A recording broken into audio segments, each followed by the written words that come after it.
This podcast encourages and empowers you to create your own unique real story, develop your own unique real statement, and discover your own unique real self. The power is yours. Good afternoon, Dhylles Victoria.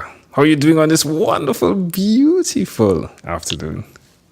I'm absolutely amazing and blessed that I had the opportunity to wake up this morning. Well, so many people have not. So I'm absolutely blessed.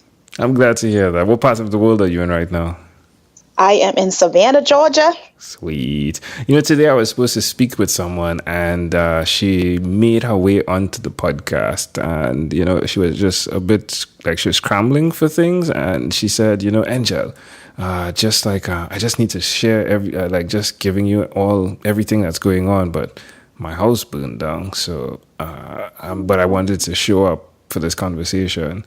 I said, hey, no, you don't need to do this. No, we could talk for 12 minutes, but yeah, we don't need to record anything. And it just speaks to what you just said. Yeah, being thankful for every day because, hey, it could have been worse, right? True.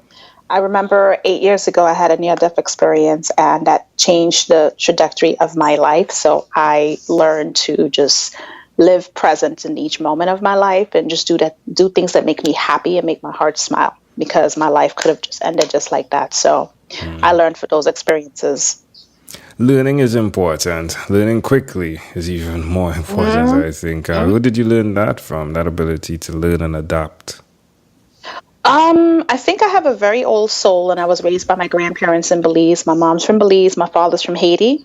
And it was just the way that they lived and how they did specific things and values and morals and stuff that they taught me. So it's a different dynamic when you are raised by grandparents as opposed to when you're raised by parents because they just give you that ancestral type of love and ancestral concern and ancestral way of seeing life in a different perspective. So they taught me how to see things through my third eye, my eye of faith, as opposed to my eyes that I have in my head. So that's what I learned from. So what do you do professionally? What do you bring to market? Well, what I do is I am a media concierge and I pretty much take on media, social media, and different events for my clients so they don't have to worry about that and I alleviate their stresses. So what I do is I connect them with amazing podcasts such as yourself, as well as schedule their calendars with different networking events within their area, which for them to attend. And I post all of their offers and announcements and anything they have going on in their business on my social media platform. That way they don't have to spend time during the course of the day doing those things. They can just focus on creating whatever it is that they need to focus on in their businesses. Where's the best place to connect with you to get that service done? You can connect with me on Facebook. Just my name, Dhylles, Dhylles. Thank God I'm the only one on there. Or you can email me at info@createyourmediastory.com because I create media stories for people where it actually speaks volumes of who they are and it shares the most exceptional parts of who they are, their struggles, their experiences, and their gifts. And Instagram, Twitter, all of those, LinkedIn, Dhylles, Dhylles. Love it. Tell me one other thing that you've done consistently over the last 3 years, please. The one thing that I've done consistently over the last 3 years is get to know me, the spirit, the soul, the individual. I came out at 40 years old. I left a marriage and I decided to stay and stand in my truth, in my greatness, and walk in my power. So I've consistently been doing those things, especially when challenges arise. I'm able to overcome them with such grace and peace and confidence and courage, which I've never had before. How does it make you feel? I mean, amazing. It makes me feel amazing because there was a point in time where I was having so much anxiety and so much depression, suicidal thoughts and stress to like the 10th level. And now I'm at a space in my life where I moved to Savannah, Georgia from New York, and I'm able to hear my ancestors and spirit guides clearly. And I know which path I'm supposed to be walking on. As before, living in New York, it was so much noise and so much chatter. I didn't get an opportunity to like really sit with myself and figure out who I wanted to be. And so that I am that person, I'm able to just be in peace and happiness and wake up every morning with my shoulders down and just be calm and enjoy everything there is to enjoy in life. That's super cool. I visited Savannah on my wife and I on our tour across the U.S. Savannah is a really cool. It felt Caribbean. I remember telling my wife, "This feels Caribbean, doesn't it? It feels like the middle of nowhere, but which is not what the Caribbean feels like. But the trees, I think it's because of the green. The green is very familiar, isn't it?" Yeah, the Spanish moss trees. It reminds me so much of Belize because I went to high school in Belize. So there's parts of Savannah that actually takes me back to Belize. So I understand exactly what you mean by that. Oh, wonderful, wonderful. All right, my friend. Well, let's switch gears, Dhylles. Let me now invite you into my time machine that is surrounded with beautiful, warm blue Caribbean water. Dhylles, what is your earliest childhood memory? My earliest childhood memory was my grandfather taking me across the Savannah field in Belize to go take some pictures by the river because he was a photographer. And he made me feel so safe and so loved. And that was my first love of having a daddy father figure in my life. And he actually set the tone of helping me to have that unconditional love towards other human beings. Do you remember where he was taking you from? You said he took you to the Savannah, right? But where did he take you from?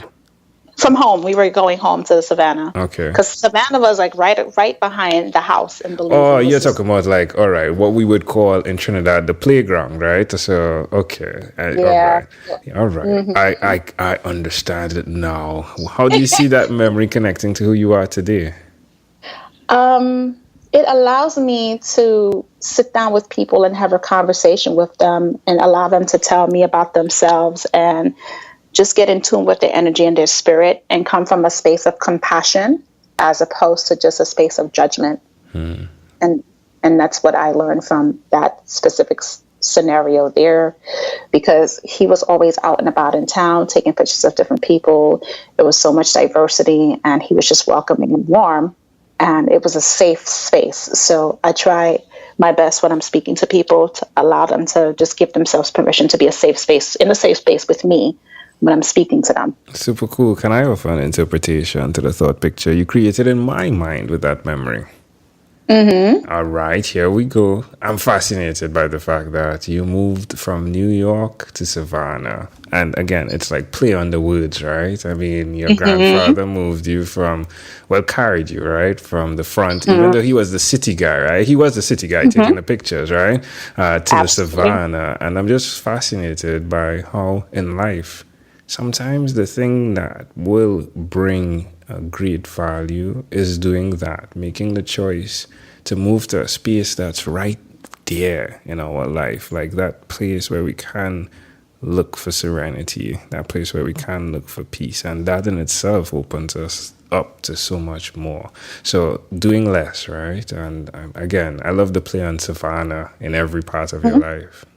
Absolutely. I feel like for me, I was supposed to move to Atlanta and something in me was like, nope, you got to go somewhere else. And my ancestors and spirit guides was like, Savannah. So I took a trip down here. I came to visit. It was Pride and a whole bunch of different things going on. And by the third day, I just fell in love with it. I'm like, I'm moving here. I just love it. It feels like home. And I've never felt that feeling before. Being in New York or living wherever else I lived in life, I've never felt the feeling like home. And this feels like home to me. That's wonderful. If we fast forward to when you were 12, what was your favorite song? My favorite song, like I said, anything soca. Right. Hit me one. Like, are you like the modern soca, or does it go as far back as David Rudder? Right. It's a good one for me. Of course, Marshall, Double M. Right. Definitely. What by David Rudder pops out? Oh gosh, there's a couple of them by David Rudder. I can't think of one on the top of my head right at the moment. How about the man? Is the man with the hammer? Yes, there you go. That one. And of course, the infamous and phenomenal and powerful Denise Belfont Saucy. Right. Definitely. All right. Love it.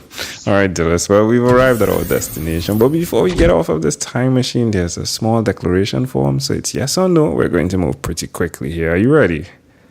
I'm ready. Dhylles, have you chosen someone to pass on your skills to? Absolutely. Well, you said you're not married anymore. Do you have any children? I do not have any children. I am actually engaged to be married to my wonderful, wonderful partner. Her name is Sabrina. We're actually getting married in July. Oh, there we go. Do you believe in God? I absolutely believe in God. Absolutely. Do you have an inner circle of friends? Absolutely. Do you watch? They keep me, sure, keep me on my toes. They keep me on my toes and call me out on my crap when I need it.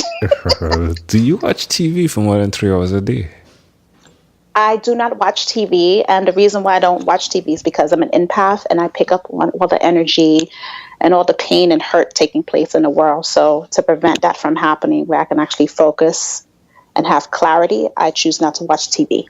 What about screen time, the phone and the computer? Is it more than 8 or less than 8 hours a day?